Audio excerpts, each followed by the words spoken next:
అప్పుడు అసలు నువ్వు నిజంగా పుట్టినట్టుట. ఎందుకు నీ శరీరము పరిపక్వతకు వస్తుంది. ఆ పరిపక్వతకు వచ్చినటువంటి శరీరాన్ని నీ బుద్ధి పరిపక్వతతో ఏ విధంగా వినియోగించుకోవడం నువ్వు మొదలుపెట్టినప్పుడే నువ్వు మళ్ళీ జన్మించినప్పుడు. అందుకే ద్విజుడు అంటాడు, అంటే మరొక జన్మ. అది కింద మన వాళ్ళు ఆ కాలంలోనే గుర్తించి చెప్పారు ద్విజుడు అని. తర్వాత వేదాధ్యయనం వల్ల విప్రుడవుతాడు. వేదాధ్యయనం అంటే ఏమిటి? జ్ఞానోపాసన చేసి జ్ఞాన పరిపూర్ణత పొందే దిశగా సాధకుడై జిజ్ఞాసువై, అంటే లౌకిక విద్యలు వేరు, సరే లౌకిక విద్యల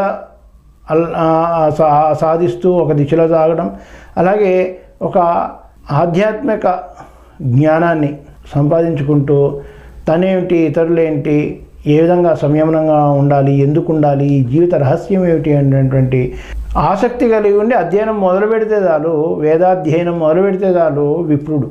తర్వాత ప్రహ్లాదులో